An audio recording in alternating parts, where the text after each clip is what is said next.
throwing a temper tantrum because you're so insecure about something that you can't have a real conversation about it, that is not masculine. That is fucking little boy.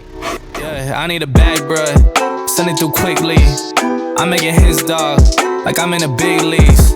Yeah, told him I'ma hit it out of stance. I deserve another 100 bands. Good morning. Here we are, another episode of the Married Game Podcast. We are the boys you trust when it comes to lust, and we are who you hire when she lacks desire. Jesse Joy, here we are. Hello. I'm excited about today because, first of all, I'm going to make my announcement first and not at the end of the show, and that is if you find a tremendous amount of value, don't be a nerd, spread the word. Share the show. It's how we get our distribution out and up. You guys sharing it, and you guys are doing a lot of it. And soon we are going to be having a social media contest. For those of you who do share it the most, we want to invite you to lunch here in Dana Point. We'll be giving you the details of that soon. But with that being said, here we go. This topic's going to be a fun one, and it's one I used to really suck at, and it was my ability to hold and contain my emotions. You were so bad at it. Like in the middle of an argument, you would keep going, and I'm like, why are you so crazy right now about something so silly? Yeah. But you just get worked up about it, and then it turns me into getting angry, and obviously no one can make me feel a certain way, but I would get angry, and then that's how our immaturity rolls. Well, it's like we knew how to push each other's buttons, and for some reason, it's like, hey, why don't we touch each other? Why don't we push each other's buttons? It's like, okay. Yeah. And then we'd fly off the handle, and it's this defensiveness thing again. Yeah. And by the way, I forgot to mention to you how much positive feedback we've gotten back from me losing my shit last episode. Oh, really? Yeah, I got a lot of comment, a lot of really positive I wanted ones. to know how the crowd would feel. I'm sure there are some people in there that may have took offense because maybe they listened to our show and they're like, "Oh, I did that," and that's how he feels about it, which is fine. Mm-hmm. But a lot of positive feedback. That's awesome. Yeah, I know. And okay, so ADD.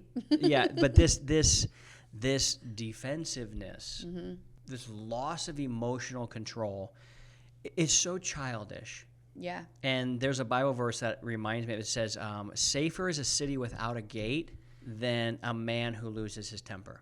Wow. And the old ancient biblical times, a gate wasn't like something that swang open. There would be a wall around the entire city, and the gate was like this big open area that people would come in, they would check your horses and camels and see if, any contraband or whatever it is. And oftentimes the elders of the city it was kind of more of a congregating place than it was necessarily like, what's the password, you can come in. So it's like a city without a gate, meaning like it's just anybody can come through, come out, whatever. There's absolutely no safety in it whatsoever. And yet in our society, guys are like, they kind of like beat their chest about, I'm a man, I get fucking angry about stuff. And it's like, actually, no, that's childish. Yeah, exactly. And I know you used to look at me like I was acting like a fucking child. Mm-hmm. And that's annoying. And I'd be like, why can't you stop? Like, yeah. I'm like, stop poking. Why can't you stop? It was so interesting. Yeah. And I just like, this is interesting. And then I didn't see it. I literally didn't see it for the longest time and didn't realize that, oh shit. And then as we've coached, over 250 guys, I'm like, whoa, dude, this is like, it keeps coming up over and over and over and over again. And I think there's some cool things that we've learned about it. Number one, if you're being defensive, it's because you feel like you have to guard something that you feel is like precious that's being taken from you, or somebody's going to try and hurt you. So it's a move of trying to protect yourself, which means you have an insecurity. Mm-hmm. Secondly, it's a trigger for you to go, oh shit, that's where I need to do some work. Mm-hmm. And that leans back on our principle of the judgment versus curiosity, which changed my life around so much. Yes. And I started getting curious. I'm like, okay, why do I want to grab Jesse by the hair right now? Have we said that on the show even? I know we say it a lot. Like your favorite statement that changed. I don't know if we've actually said it on a podcast. I don't think because we were just talking about Josiah's event. And yeah. Okay, but go ahead and share it. Well, you want me to share it? I would love for you to share it. But what if you share it? No, can you share it? I can, but I'm curious as to how you would share it. Gosh. Because you've heard me say it so many times, and it's been so radically powerful for me. But I'm just curious as to how would it come off of your lips? Instead of reacting, get curious. Ask questions. Yeah. How would you say it? Just the same thing. I don't use the word reaction. I use the word judgment. Okay. Yeah, but it's the same thing. Yeah. It's a reaction is usually a reaction is because you've made a judgment. Now exactly. you're reacting. So yeah. And so I said it right. Thank you. Yeah. So I just say, listen, there was a situation that came up and I was intimidated. And I was like, I'm not used to feeling that feeling of intimidation. Mm-hmm. Why am I feeling intimidated by this particular person? And so I met with my my mental coach. Shout out to Laura. Shout out to Laura. If you're looking for an amazing coach to help you work through your mentality, Laura is incredible. Reach out to us and we'll send you a link.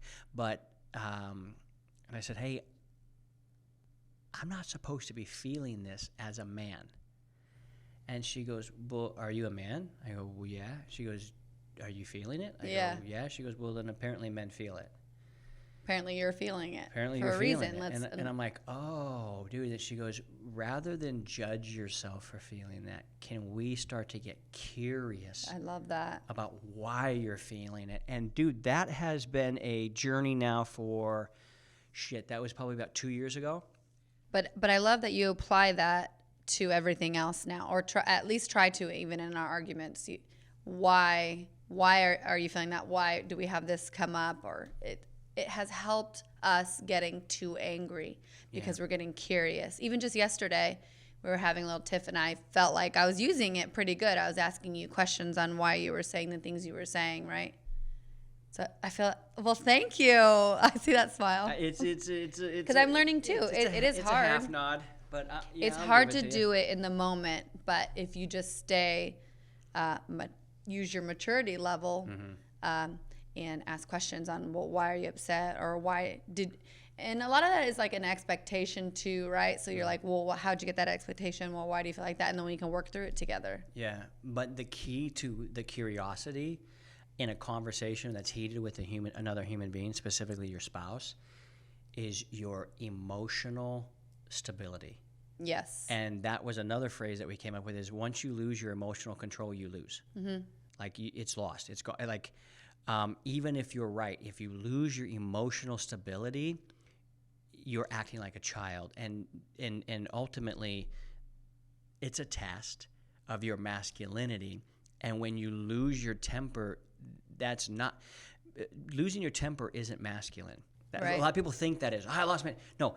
Being righteously indignant towards evil, okay, yeah, that's masculine. That's our job. If somebody comes in, our job is to stop the perpetrator so nobody gets hurt. That's 100% masculine. Yeah. Throwing a temper tantrum because you're so insecure about something that you can't have a real conversation about it, that is not masculine. That is fucking little boy. Exactly. It's a little boy. Exactly. And so that's so funny you say that, because I'm like going through the roster. I'm like, man, a lot of men like don't know that. They don't. No, and they got taught to hit or to get angry or get bigger, and then you're a man. And because in certain situations, that's like, okay, we just had the Nashville shooting, right? Yeah. And the he, him, zim, zer, whatever fucking person went into a school, picked it because it was the least secure. And, went and shot up the place. And then these brave fucking men. Yeah. I got chills. Have you seen the video? No. And I watched the video. It hurts my heart so bad. It's the body cam of the guy that took him down, whatever the fuck it was. Oh, wow. And they went through clear. And within 2 minutes. And you see the person die. Right there. They blink out. They blur out the head, but you see the whole thing. You're shot, everything. And that is masculine. That is, somebody's hurting our children, we're going to go fuck you up. That's also someone in control of their emotions, though, even more, which is masculine. Yeah. But when your wife asks you a question and you lose your shit, even when you know you're right, and most guys actually lose their shit more when they're right than when they're wrong. And they feel like, I'm right, so therefore I can be emotional about this. It's like, dude, you're literally losing the respect of your spouse by acting like a fucking baby. Because if I know I'm right, like if you were to accuse me, let's do a hypothetical, but then I want to take it into the green what color comb? Green comb caper. Oh, right. Okay. Yeah, I want to. I was like, what are you trying to say? Circle that back. Yeah. Because this is the one of the things that our clients went through is so fucking so dialed in and so perfect for like what we go, okay, that's what we struggle with. Yeah. This concept of when you lose your emotional ability, you've lost the argument, because what you've really done is you've lost their respect. And what happens is people start to pull out their logic clubs, right? Yeah. And I thought I told you this. Well, yeah, but I thought I told you this. But no, I thought I told. And until somebody gets beaten into submission, nobody wins. Yeah. And actually, there's no connection made. Only a further wall of resistance pops up. There's no, hey. That's why sometimes in our arguments, it's not resolved, because we're just doing this and we just kind of like, okay. Yeah, I'm tired of fighting. Yeah. Yeah. And then that's this tension for a little bit, and then we're like, okay, let's move on from that. Yeah, but it's not resolving it. It's not. And therefore, it's this layer of gunk that is like, it's flammable. So the smallest spark, it's right back up. And dude, you and I do this. Yeah. Like, we do this to this day. Yeah. The smallest little thing, and it's like, what? And it's because we haven't got curious enough about, oh, why is that? And you know why people have a hard time being curious? For me, you know why I have a hard time being curious? Is I don't know that I want the truth. Truth is a really hard fucking pill to swallow. Because what if I get super curious and go, oh, that's because you're insecure, because you didn't get picked on this team, and because this person made you feel this way, and you're being a little crying whiny baby like this, and somebody told you you're a victim and it was okay. What if I don't want to admit all of that because it makes me feel weak? I bet all of population thinks that. No shit. Wow. But I haven't heard you say that. Yeah. Well, that's good. Live here in the man cave. You probably wait to say it on here. So I'm like, wow. I've never You're said so it. good. Oh my God. Oh my God. He's so good. Oh my God. You're so right. So I don't, accepting the reality of a situation is the hardest thing for a human to do. It's the hardest thing for a human to do. And I'll tell you how it comes out for dudes. Good friend of ours, he's 40, highly successful by anybody's standards, but not as successful as the most successful people in the world.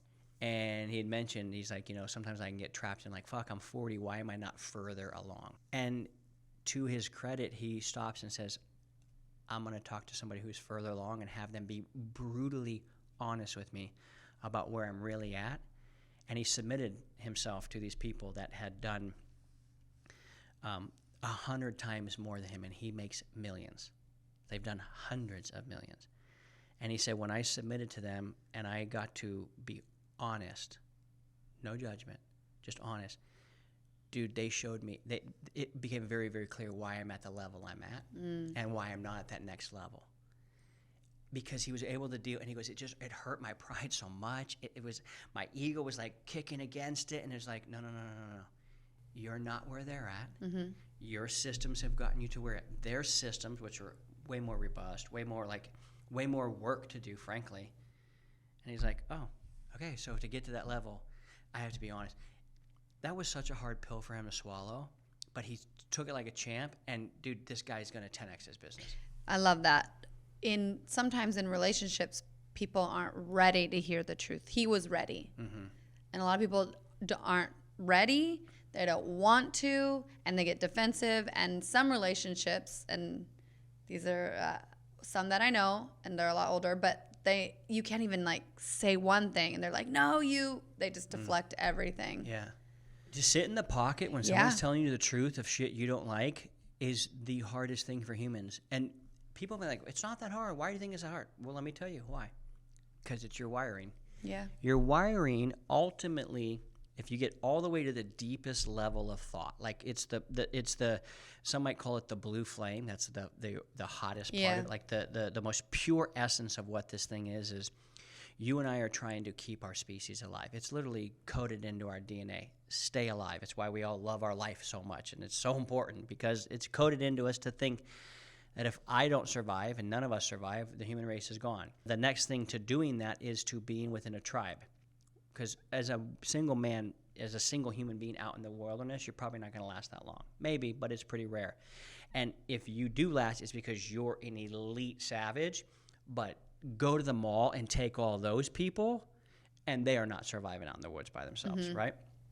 We are wired to want to connect and be accepted so bad because that means survival for us, that we will lie, We will pretend like things are what they are because we do not want to be ousted from our group. It's crazy. And so even when somebody who we believe loves us will tell us, hey, man, you're doing these things, and they're just like a fucking cheese grater to the soul, and you're not seeing it, we want to resist it because we go, it can't be that bad. Because if it's really that bad, then nobody would actually want me in the group, and therefore, if I'm out of the group, then it's all this old wiring.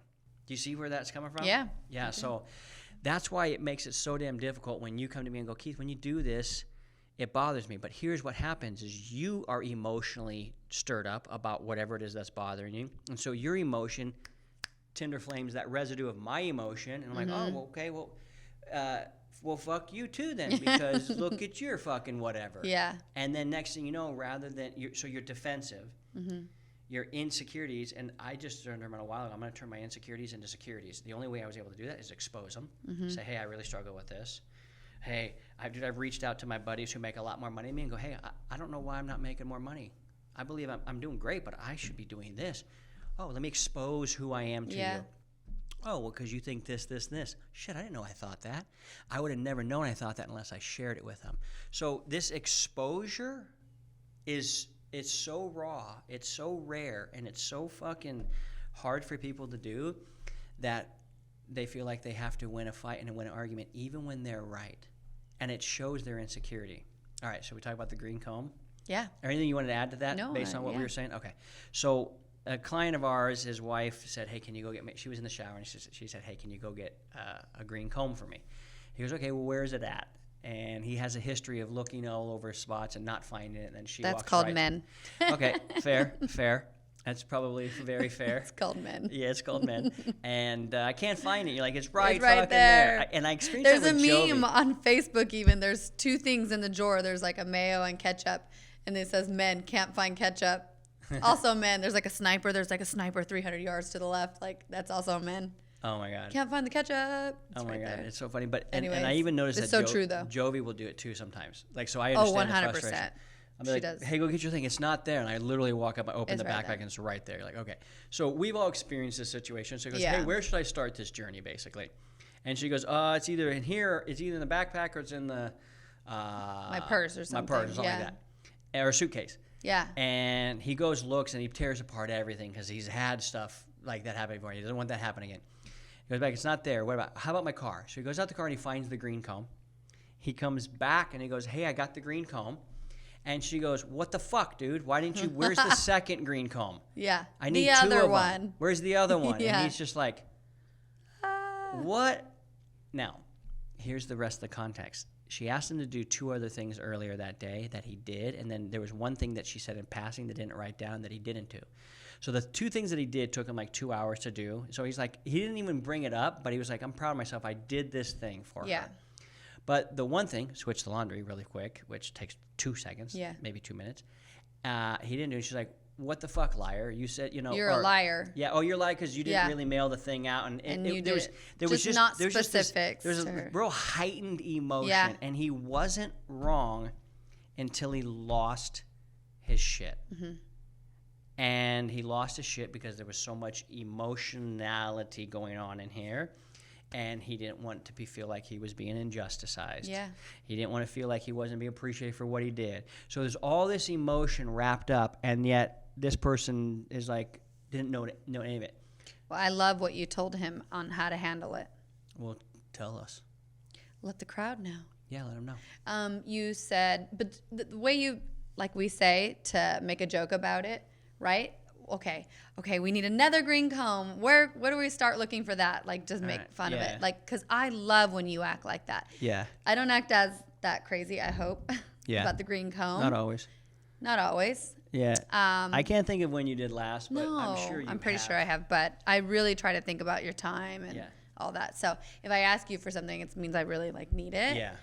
But I love how when you respond lightheartedness, I'm like, oh, that's so cute. Like, we're on a team together. We're doing it together. Yeah. He's here to help me, and I love acts of service. That's the energy. You just nailed it. Mm-hmm. It's, are we on the same team or are we now antagonists? Like, you fucking let me down again. Now our whole night's ruined because we're mad. You let me down. Yeah. As opposed to, All right, we're not stopping till we find this green comb. Like together, we're doing this. All right, hold on. So you're saying we're tearing the whole house up. We're doing it. Search and rescue for that second green comb. Exactly. Let's go find it.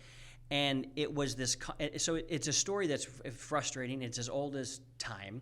Oh my God. Guys try and do something for their wife. It doesn't get done the right way. The wife complains. The guy goes, "Go fuck yourself." You know what I mean? I tried. Do I get any credit? And then they not do it again. Did I not get any credit for trying? Did I not? And it's actually this weird, distorted version of the mom matrix. Mm-hmm. And it's this guy who can't receive any criticism whatsoever. But if he's just like, okay, so I didn't hear about the second green comb. Where do you think it might be? Yeah. Like, well, let's go get it. With no got you being an emotional asshole, but I'm not gonna be. It's just, okay, well, once he lost his emotional stability there, he lost her respect, even though I think she was acting crazy. Yeah. And if you acted that way towards me, I'd want to react too and be like, hey, man, you're being crazy. That's why it's not easy. But we're just giving you the advice and the tools to handle it. F. I'm probably a B+ at this now. Yeah. And I'm on my way to being an A+. And it's not, oh, I can't upset Jesse. It's, no, I'm in control of me. And here's the beautiful thing. Here's the thing that comes out of this is you've acted emotionally towards me the same way I've acted emotionally towards you. When I've gotten way better at this, I don't react emotionally back towards you, even though, especially because I'm kind of a dickhead. Like I have sharp, Barbie, quick-witted. The comedian comes out in me. Yeah. But like an asshole. I'm gonna fucking hurt you, comedian. Like, fuck you. Yeah. Which isn't healthy. It's not. Obviously. It's not healthy. When you're explaining it, I'm like, that's not healthy at all. You're awful. Why am I? What am I doing? But that's the temptation. I know. But when I remain calm and be like, I'm kind of like the Four Agreements by Don Miguel Ruiz, where he basically said, you take nothing personal. Okay, all right, so we have the green comb caper. This green comb is a big deal to you. Now, you can act like an asshole to me if you want. I'm not going to act like an asshole back to you. Mm-hmm. But trust me, mock me, James. Mock me, James. Mock me, James. You keep acting like this, you're going to lose me. Because I will not be treated like that by anybody. And vice versa, for sure. The evidence of that is very simple. I don't treat you that way. Exactly. And I'm not treating you that way, not because I don't want to offend you, I don't want to hurt you, I don't want to get in a fight with you. Because this is the fine line is, oh, you're just trying to keep peace. No, I don't have a problem with confrontation. Mm-hmm. I'm just not going to be a fucking dickhead about it. Mm-hmm. And I'll just be like, oh, okay, cool. The last 100 interactions that you and I have had, you've been irrationally emotional about something, and I have not been. Therefore, this interview is over. I will not be with somebody who acts like a child. I've given you 100 opportunities to not, and in the off time, I've explained to you, hey, when you act this way, doesn't feel good. It's not something I enjoy. I don't welcome it. I don't like it. Would you like me to act that way towards you? You do what you can. And then you sit back and go, and this is why guys have such a problem with it, because they're afraid they're going to lose something. Mm-hmm. They don't even like what they're going to lose, but they're afraid they're going to lose it. And we don't like losing shit. Mm-hmm. You know what I mean? It's why people stay in the ridiculous relationships that they stay in, because they're going to lose something. And they're like, but dude, if you lost it, your life gets that much better. But I don't want to lose it. We hate having shit taken away from us. And change, but yeah. And change. Did you almost time out? And change. and this. A sidebar and change, but yeah. So the key, and we're like, you're right, she's wrong. That's an asshole move, blah, blah, blah. But yeah. What about you? Yeah, we can't change her. So how are you going to handle it? How are you going to respond? And many times when you keep acting like that calm, it'll change her. That's what I was actually going to say. So I'm glad you said that. Thank you. Yeah, because now you're teaching them how you'll be treated. Yeah. And they go, oh, shit, I can't treat him a certain way because he literally won't respond, or he'll literally be like, hey, that's a boundary. We don't cross that. Then you go, well, shit, I don't want to be treated that way either. Yeah. And I think for women, they start thinking about it, they're like, well, he's so nice when I ask him something. Why would I be a dick to him? I don't want to be mean to him. He's so great. And when you say the word nice, I want you to say it triggers me a little bit. I know. I don't mean it that way. I just meant like we have a great relationship. He's so wonderful. He's so manly. He's amazing. He's so handsome. Do you want me to keep going? No. Do you feel better now? No. But, okay. No, I want to tell you why nice. I want to tell you why that's a trigger, though. No, but keep going. I know why, but go ahead. Well, tell me why. Oh, keep going with the compliments. No. You can compliment me as much as you want, but... No, why? But why? No, I want you to tell me why I think that. Because it's like the nice guy thing, or like we're walking all over you. Exactly. But we're not. That's not what I meant at all. Cool. Just use the word nice. Yeah. Perfect. Are you okay? You're good now. I think so. I almost got emotionally unstable exactly. there. You see, everybody sees now. No, I was actually being curious, and I'm going to get defensive about my curiosity. I love it. No, okay, great. No, I didn't mean it like nice. I just meant like he's so wonderful. Why would I treat him awful? This guy acts great. Like, why would I do that? Yeah. Why would I stir the pot? But when we talk, this is our partner dial. Our 5 dials, obviously. One of the 5 is the partner dial. And it's almost like the roommate dial. It's a roommate as opposed to the soulmate dial. Mm-hmm. And it's actually, what's interesting? The roommate and soulmate thing is they're so intertwined together. Because the more I'm a better roommate, as it were, and best friend or whatever, the more you feel like I'm your soulmate. Exactly. Like I can trust this guy. I can say anything around him. I love hanging. Why would I mess up my life? We're so great. Every day is so comfortable. I want to hit that thing that we talked about in our last coaching call with our guys that I think was the glue that keeps you and I together so tight. And it's this trust in each other. And if nobody's felt this, I'm going to imagine about what I'm about to say, there's going to be a lot of guys that hear this, and they're going to be like, fuck, I want that, man. Because it's what I've always wanted, and now we have it, and it's like, oh, shit, I didn't realize it was this good. And it's this trust that goes, no matter how much I'm mad at Jesse or you're mad at me, I actually do know you have my back, and you're trying your best to show up for me. In the best way possible. Like, I really believe that. I do that when we're in arguments or you do something where I just get pissed off about whatever this or that. Your intentions are good. Your heart is in the right place. So I don't get as mad. Like, I know he tried. His intentions are good. His heart is in the right place. He's not out to get me, so I don't get mad. Right? If I believe... And I do believe it because your actions show it. And that's another thing that it's our culture is very big on words without actions. I hate words. But I love actions. Everybody does. Yeah. And if you go back to the Jewish philosopher Jesus 2,000 years ago. That guy? He would say something to the effect of, loving not in word and in, what was it?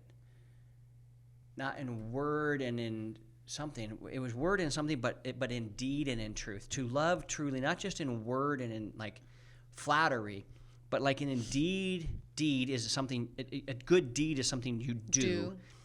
And like that's the truth. And so, and he's always talking about the fruit and about how words are empty. You say you believe in God, but you have no works.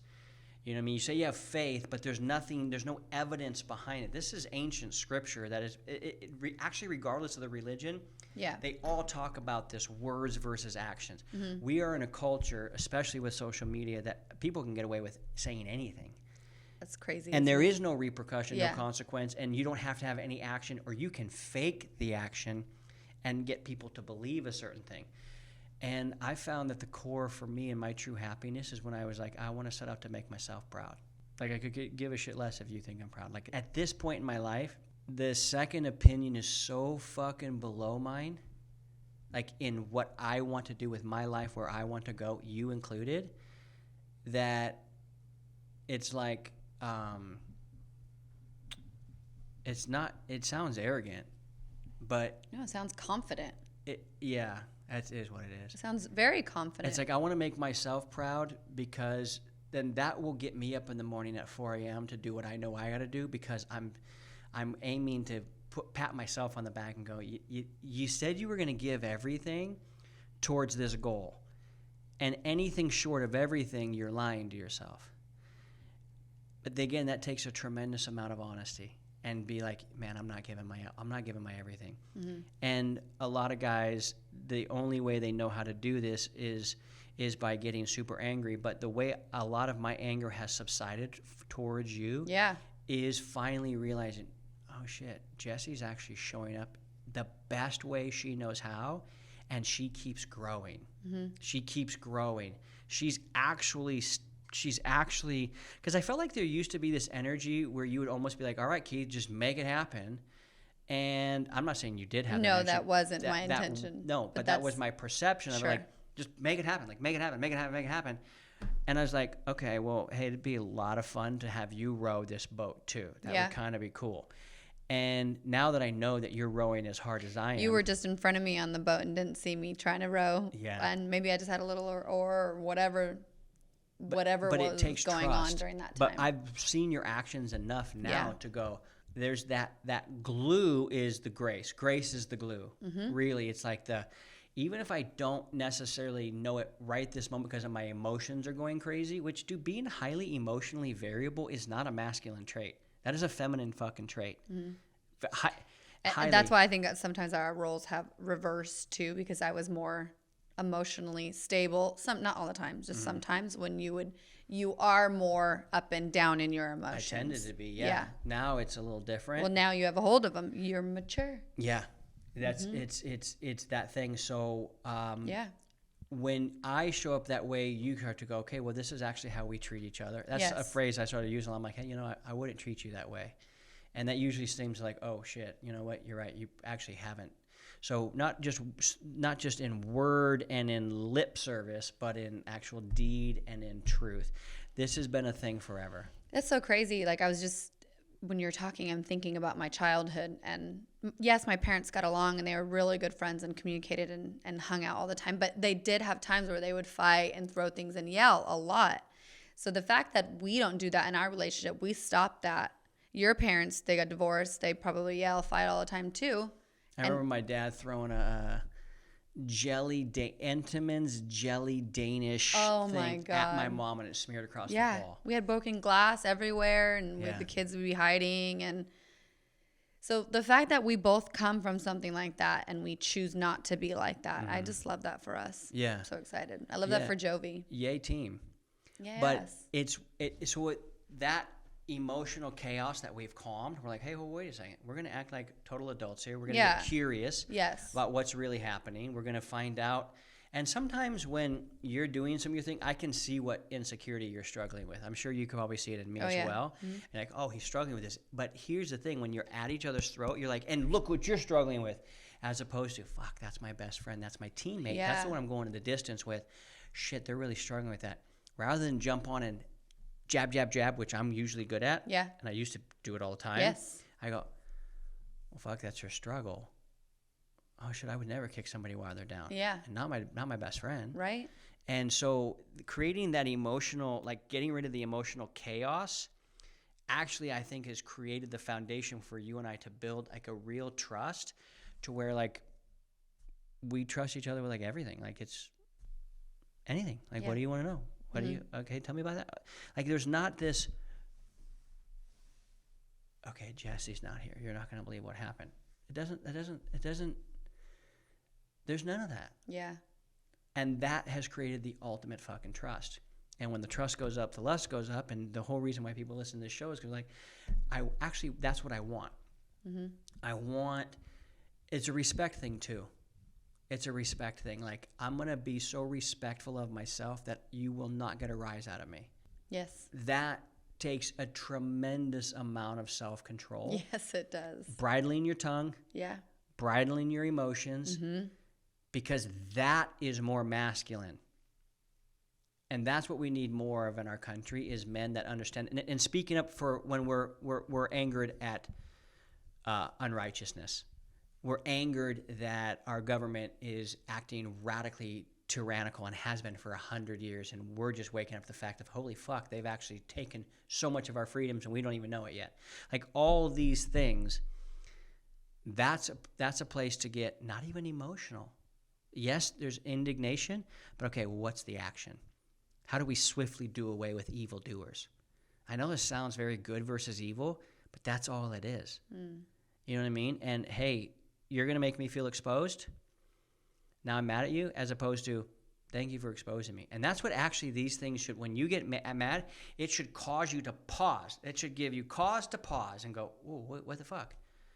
I need to get curious right now. Why am I so fucking angry at her? Mm-hmm. She just said that. Like, that word or that phrase is going to make me lose my mind. Yeah. And so when I see guys come into our program and they're radically angered by stuff and thrown up, I just go, shit. This guy probably doesn't believe emotional maturity is more masculine than emotional immaturity. I love that. But once you flip it and see it, you go, oh, I'm acting like a baby. Mm-hmm. And I'm not earning her respect because I haven't earned my respect. What's so cool is when somebody hears this, they're like, oh, I never thought of it like that. Yeah. And it might just start flipping that in their brain. And all it is for sometimes for you to hear one little thing and you're like, oh, that's true. And you just flip it. Yeah. Yeah. Why am I so mad? Yeah. Yeah. I don't need to get that mad. What's the point of getting that mad? Yeah. Let's fix it so that doesn't happen again. That's just all those little things. It's these, you think you're doing something by having an emotional outburst. I said my piece. I told them what I fucking told them. And it's like, well, the reality is you just told the world that you're radically immature and you don't have control over your emotions. You're an unstable man in all your ways. That's what the Bible says. I want to pat myself on the back here for a little bit because, thank you. Jovi is pretty mature. We have a lot in common, her and I, and we like to think through things. She sees like another kid like her age, like crying about something, and we had this conversation. And she's like, and then I was thinking, why is she crying about a book? Like, she's like, just ask for it. Yeah. Like, just that's, Yeah. Just thinking through those things.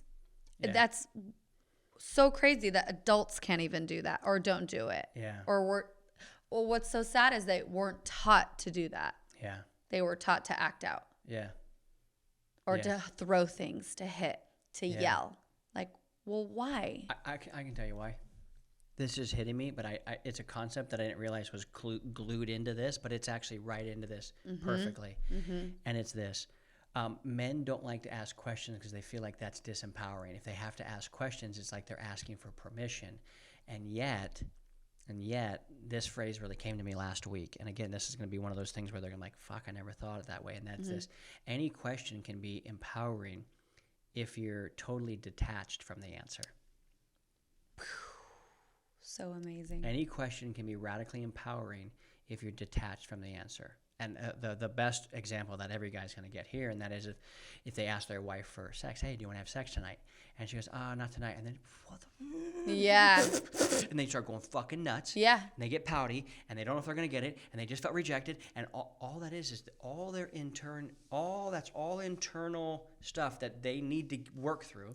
And I don't think it's sitting with therapists and talking for 17 hours. I think it's being honest with yourself, with other dudes that are going to be like, hey, fucking first of all, we've all been through that. You're not alone. Mm-hmm. Every one of us has felt rejected, and not one of us ever liked it. I am a person that's been rejected more than anybody you've ever met. Do you know that? Because you put yourself out there more than anyone you've ever met? You don't have sex with hundreds of women. Not every woman ever said yes. Yeah. So to sleep with 200, I probably have another 200 or 300 that told me to go fuck myself. Yeah. Okay, A. B, stand-up comedian. I put myself up a couple hundred times there. Yeah. Saying, I'm going to try and make you laugh, and I may succeed, I may not. And there's times where I didn't. Mm-hmm. And I felt tremendous amount of rejection. So I'm not the person that has never been rejected, and I'm so fucking manly, and I don't care about rejection. No, I've been rejected so many times that I finally got to the point where my rejection muscle is like, oh, wait a second. Mm-hmm. I can still be radically empowered even though I'm rejected, and here's why. I'm unattached to the outcome. Mm-hmm. Yes or no is fine. Now, if I ask you for sex and you say no all the time, most men would, what the fuck? What? And they would feel right to do that. They would feel logically empowered, like, I'm right. Am I not right? Yeah. Can I get a fucking amen around here? And they would be saying that. And everyone would be like, yeah, you get an amen. Yeah. Except, It shows a tremendous lack of judgment. Here's why. If you're asking somebody to have sex with you and they keep telling you no over and over and over again, why the fuck would you stay there? Mm-hmm. Oh, you know what? It appears that sex is really not important to you at all. It used to be important to you. For some reason, it's not now. And dude, I don't want to change you. But that doesn't work for me because I'm a highly sexual human being. I have to feel loved and wanted and desired. And I'm working on myself to be lovable, wantable, and desirable. Mm-hmm. And I know I'm those things because I got proof of stacking up my wins. I've got proof because there's a lot of girls out there that say they can't wait to fuck me. If something happens with Jesse, I want to be the next one in line. I'm not saying girls are saying that, but a lot of girls probably think that. They haven't told me that, but I know that it's there. And it's like, okay, well then I don't have to fight to get you to change. But I will never stop fighting for myself to get what I want. And you aren't it.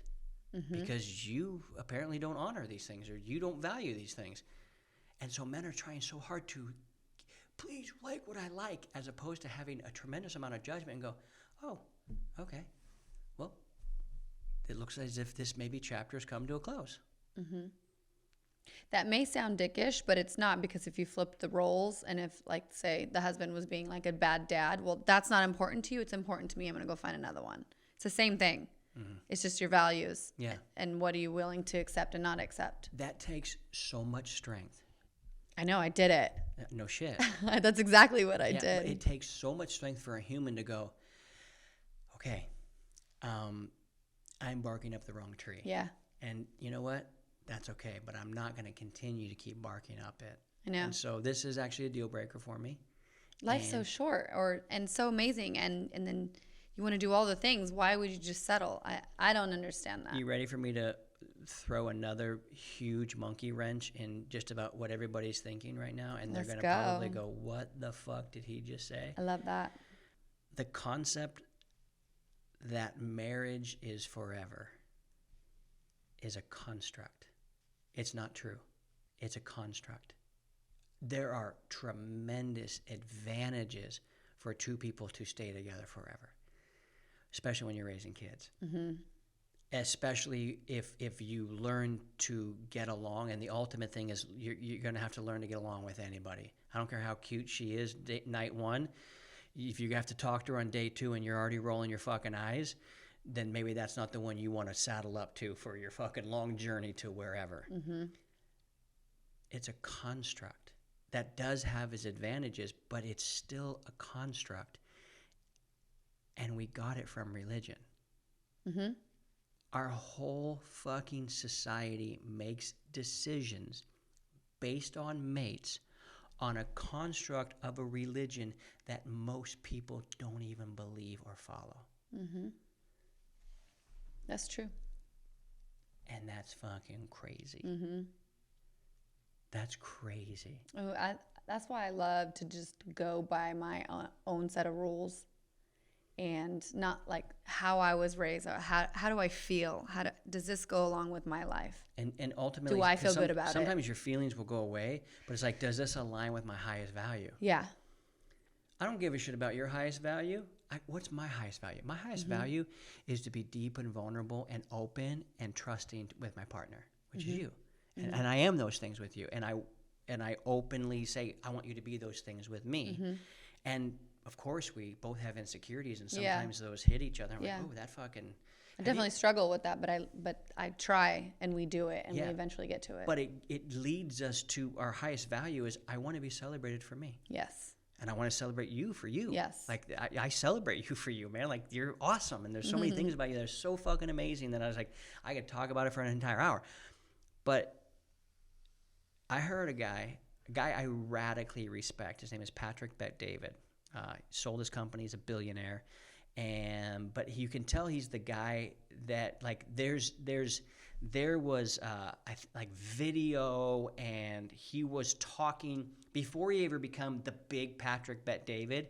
There was video of, like, it'd be like as if you and I in 10 years we become billionaires, like legit billionaires, and they have this video here. His journey is like that. So mad respect for this guy, and he's always talking about putting in the hard work and doing the right thing, and doing his value system is very aligned with my value system. And he said something, and I was like, this guy is not wrong. And he told his wife, he said, we have a 1-year contract that we renew every year. I love that. I love that. But it's that 1-year renewal of a contract is just as true as this one over here.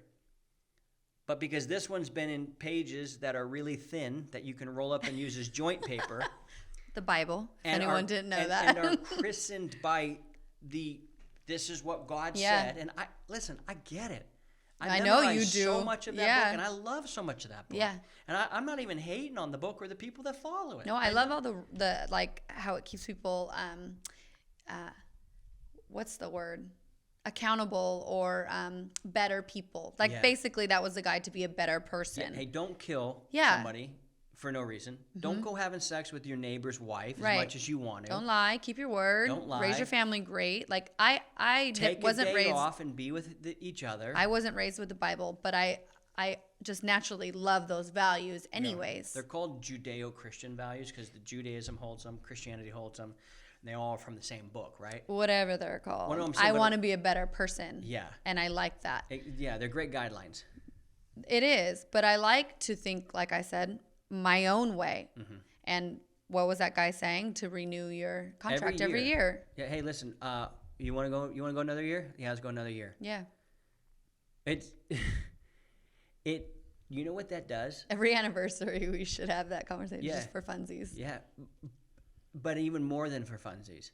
I mean, yeah. Because if it would because this is one thing, like in American politics, people hate that there's no term limits for congressmen and senators and these types of things. Like it's these guys can just be in fucking power for like ever. Because you can manipulate them in the beginning. I even said power, which is so anti-American. There's nobody supposed to have power. We're here to serve. But regardless.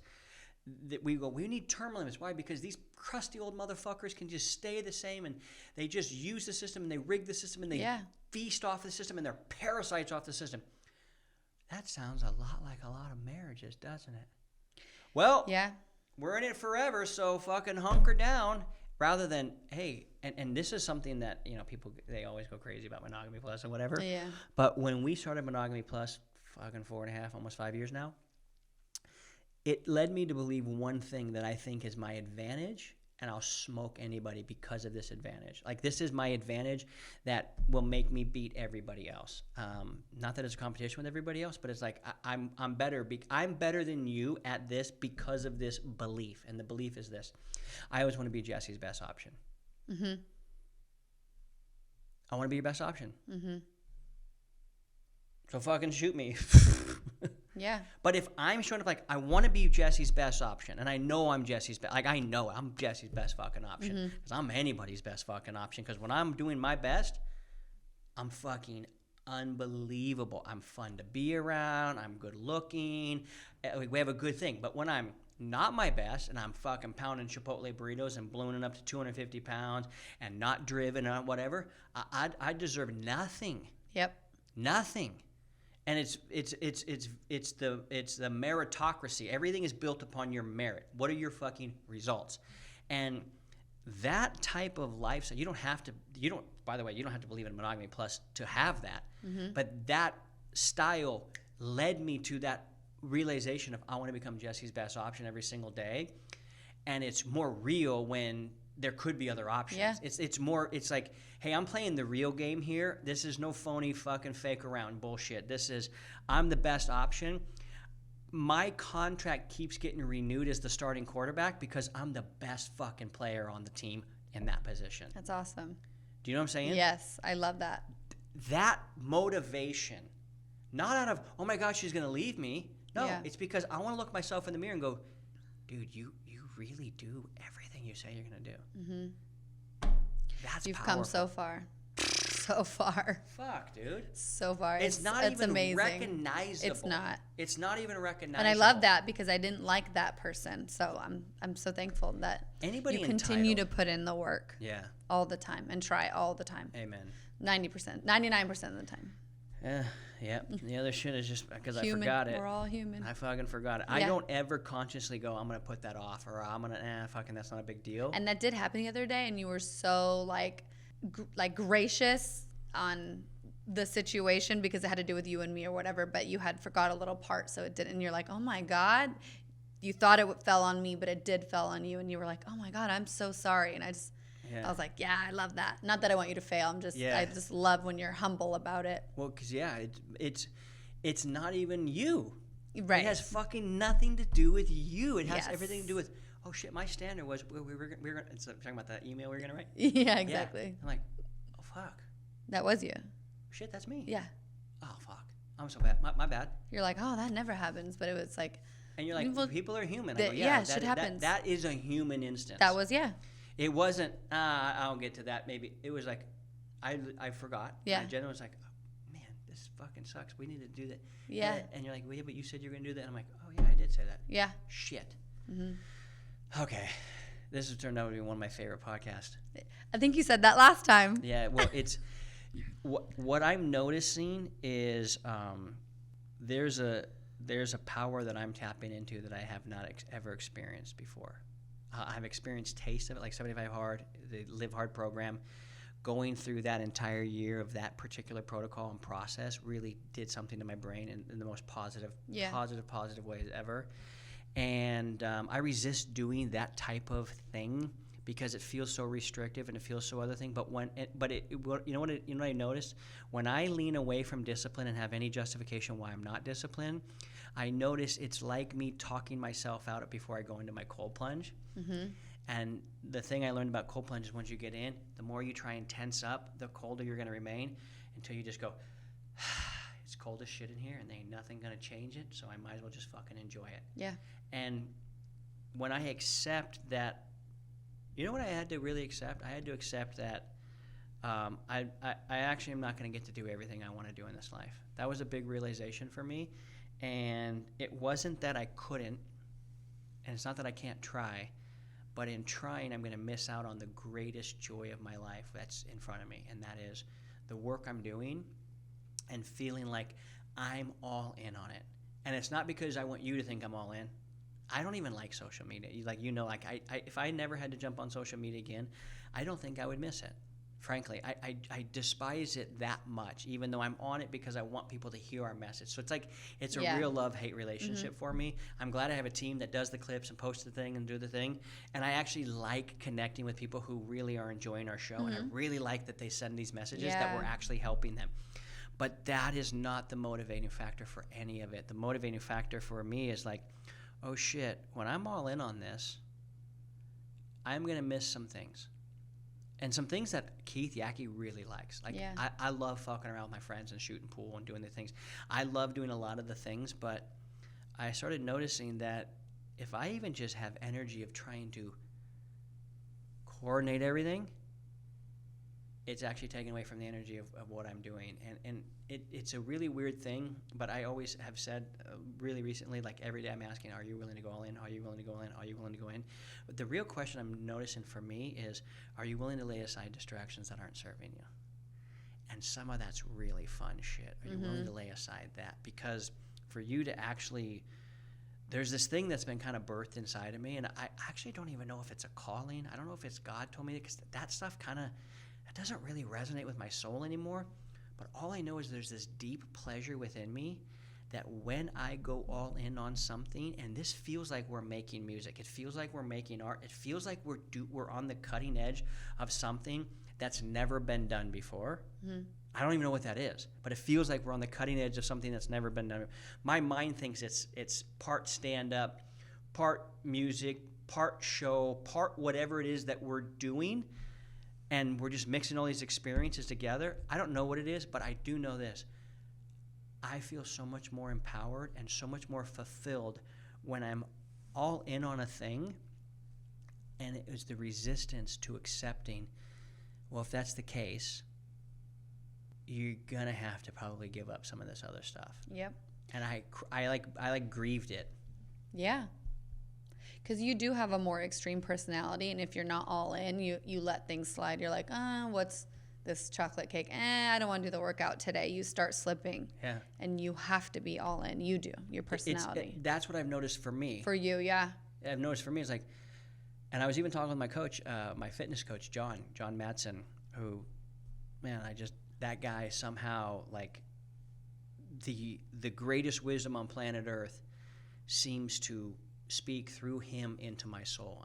It's just, when you hear a guy and you talk, you just go, fuck, I'm really glad I heard him speak. And that's what it is for me when I jump on the coaching call with John. And it was just this thing. I said, listen, I just want you to know I feel better about myself when I follow an extremely disciplined, rigid plan. Mm-hmm. And should I feel guilty about that? Like, I'm curious about everything. I'm like, yeah. I kind of feel a little guilty about it. Some of my friends I haven't seen in a while, and frankly, I can tell they're a little miffed that I don't call them or see them or hang out with them that much. And there's a piece of me that's like, fuck, it's not you. It's me. It's like I'm literally pursuing this path that is so pleasurable to my soul because it's so hard for me. Mm-hmm. And I have resisted hard things and cut corners my whole fucking life, that now that I get to truly just focus and rein in and hone in on this one thing, I'm finding more satisfaction than anything I've ever done in my entire life. Mm-hmm. And I asked him, I'm like, I like this me so much. And he's like, dude, then that's your thing. And don't ever be ashamed of that. Don't ever be sorry for that. And if people don't understand, then they're not meant to be around your life, and that's okay because you're not living for anybody else. He's so good at reminding me of those things. And yeah. So, anyhow. Well, this got I like it. We're getting more honest in our communication with the people, even though we've been, I think, as honest as anybody's ever been on a couple of mics about who we are, what we stand for, and all that. But that's all I know. As we've been experiencing a lot of commercial success because of the wisdom that we're sharing, and we're hearing it back a lot. Like, wow, the way you say things, it's like I've never heard anybody say it that way, but your truth resonates more than any truth I've heard. I'm actually very proud of the fact that happens a lot for us, because I take pride in the fact that I actually love sitting down and talking to you and thinking about these mm-hmm. things and going, like, remember that one thing we decided yesterday? If we figure out the answer to this, we've become the most valuable people on planet Earth. That's the shit that gets me turned on. Yeah. All right. I could go on, but let's leave them hanging for the next one. Yeah, I'm really in it right now. Mm-hmm. I'm really happy with all of the decisions of going all in that I've made lately. I'm kind of figuring out how I can do it even more. Stay tuned. And with that being said, keep crushing it. That shit's contagious, except I want to tell them one thing. Oh my God, do you? Our movie's coming out. Oh, right. Okay. marriedgamemovie.com. Oh my God. What time I is it? literally have to go. Okay, love you. Keep crushing it. Keep crushing it. That shit's contagious. Bye. I'm making his dog like I'm in the big leagues.